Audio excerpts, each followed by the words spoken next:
Yes, guys, welcome back to another video. Welcome to the George Benson football channel for your Conference League preview. It is finally here. Chelsea are back in European competition. No, it isn't the Champions League. No, it's not even the Europa League, but it is the Conference League. We're in it. We have got 6 matches against teams that we wouldn't usually be facing. Chelsea are at home in match week number 1.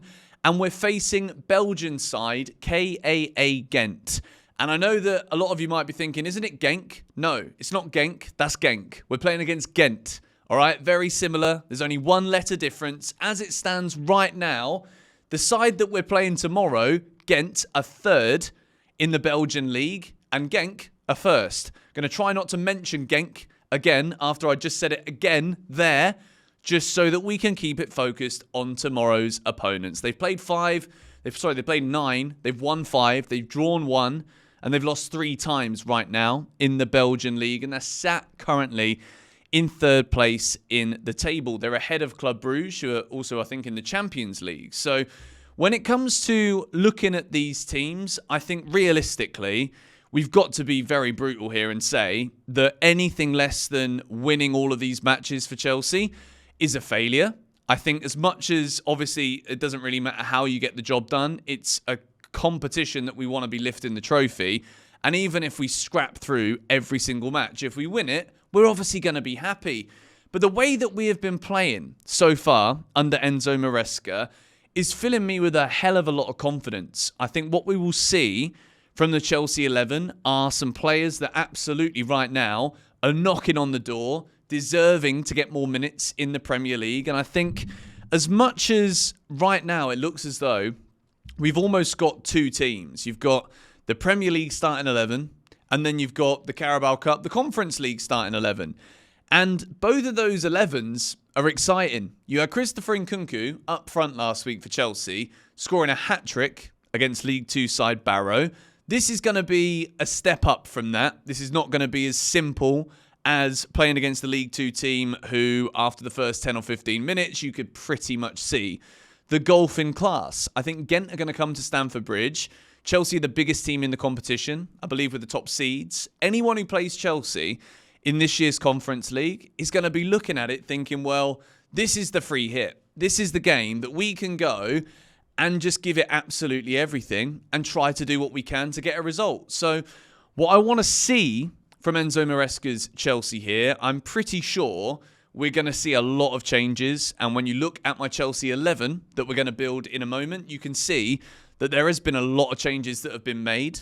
We've had some good news this week. Reece James has posted on social media basically just confirming that he's still alive, which is great news. I don't think he's anywhere closer to fitness, but we wish him all the best. And hopefully our captain can be back as soon as possible. We saw Romeo Lavia come back at the weekend just gone and put in a very, very solid 10-minute cameo against Brighton. Malo Gusto started the game against Barrow last week and then also started again at the weekend. I think right now, Chelsea are building something here. We're currently 4th in the Premier League. We're on a fantastic winning run. And to be honest, if we win this and then we beat Nottingham Forest on Sunday, we're going into that international break in the best form that we have literally been in since we won the Champions League, or you can also say at the end of last season as well.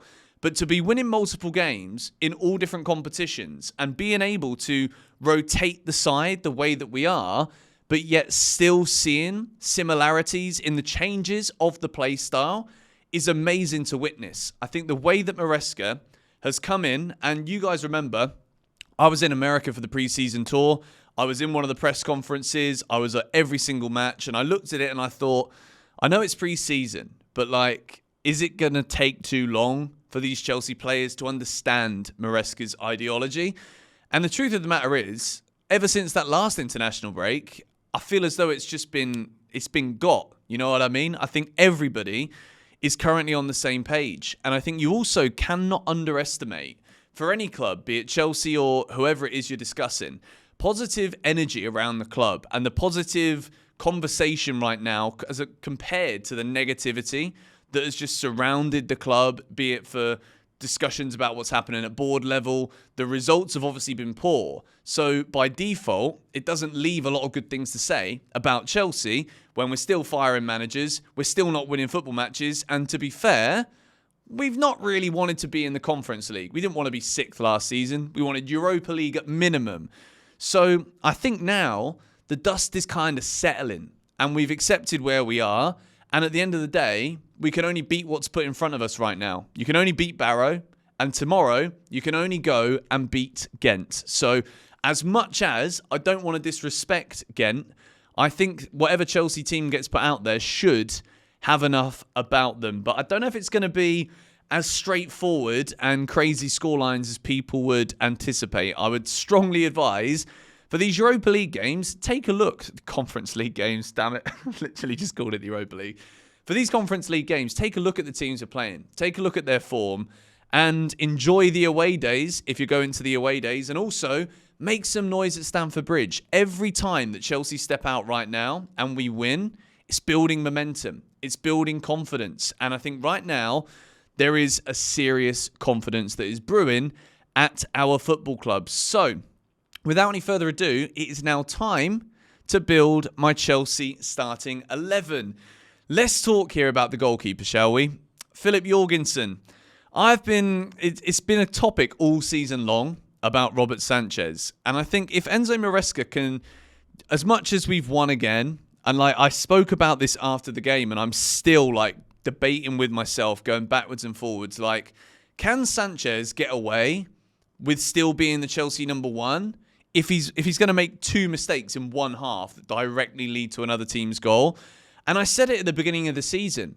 I was like, yeah, it's great if Sanchez is putting in solid displays, but like I'm fully expecting errors to just come around again. And lo and behold, 2 come around at once, like a flipping London bus.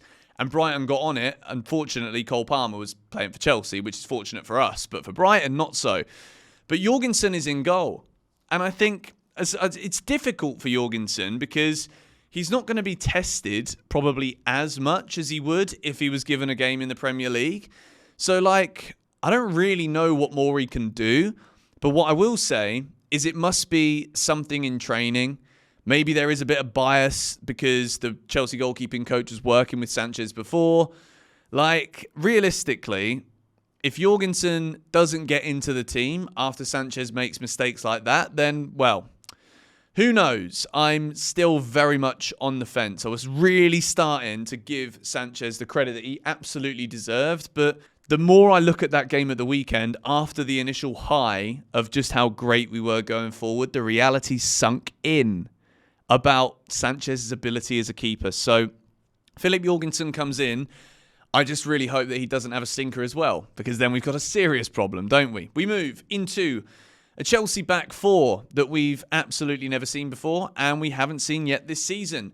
Malo Gusto, Tosin, Badiashile and Ben Chilwell. I think when you look at this, I think Gusto will be the player who can invert. When we go forward into the midfield, you'll see why. And I want to discuss a little bit today about the versatility that we have in these fullbacks. I think for Chilwell, like, he didn't even start the game against Barrow. I think it's pretty clear now that Chelsea will be looking to sell him come the January transfer window. I just think, like, I'd like to see him given a game. Like, I'd like to see him given a real go from the very start. I think the chances are we won't see Ben Chilwell play at left back. We'll probably see Renato Vega as a left back, but when we're going forward, there's another discussion that we need to have here. I've put Vega and Lavia in the midfield, genuinely, because I think Lavia defensively can do it, and I actually think Vega going forward could be a really, really useful player. And I think in terms of the balance of the midfield, we're probably going to see Kiernan Dewsbury-Hall. I think at the moment, he didn't even get in the squad, I don't think, at the weekend. There's a fly on my eye. Don't think he got in the squad at the weekend for Chelsea in the Prem. And I think when you look at this team, and we haven't got to the attackers yet, but I don't think this is something that Maresca would try.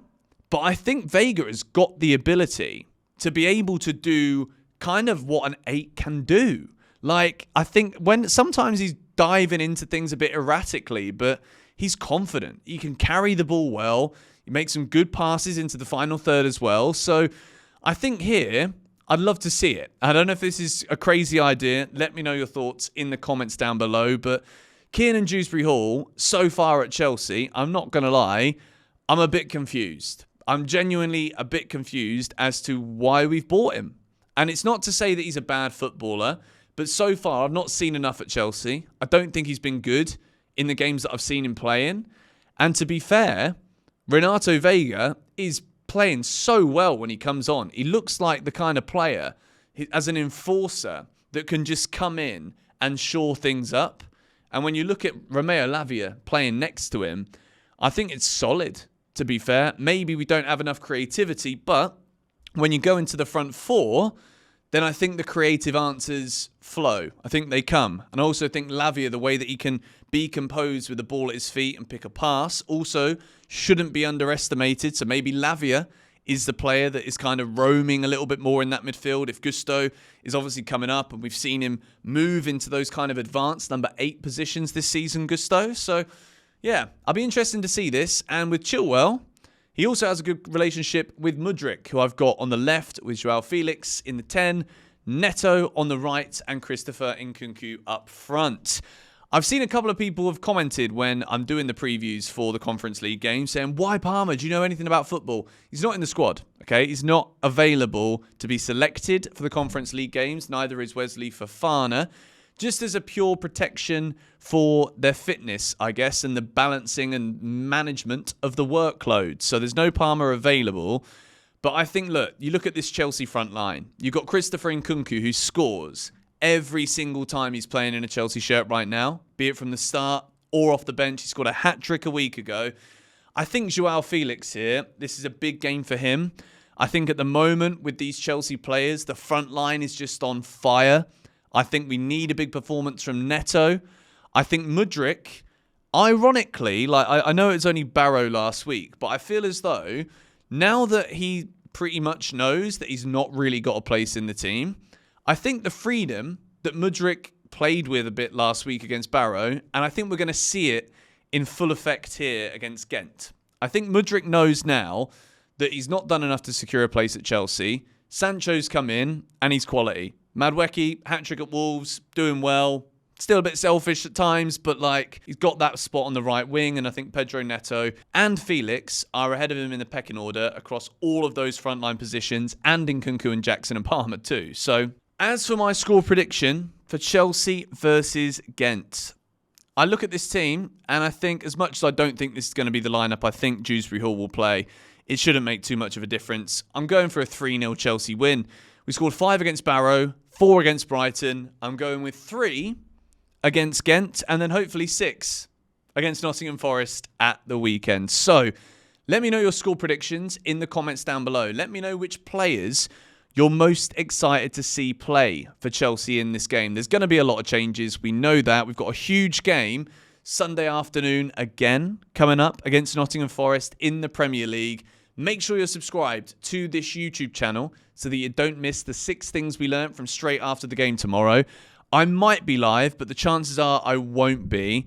I've had a doctor here this week. I've had the typhoid bacterial virus, which if you know anything about viruses and bacterial infections or whatever, it's not good. And the stream at the weekend absolutely killed me. So likelihood is, considering it's at 3 o'clock in the morning against Gent, I won't be live, but I will be watching the game and I will be doing 6 things we learned straight after. So just got to look after myself a little bit at the minute. My health is not good with this virus. So yeah, just managing things a little bit, but trying to get videos out when I can. Thank you guys for watching. Come on, you Blues.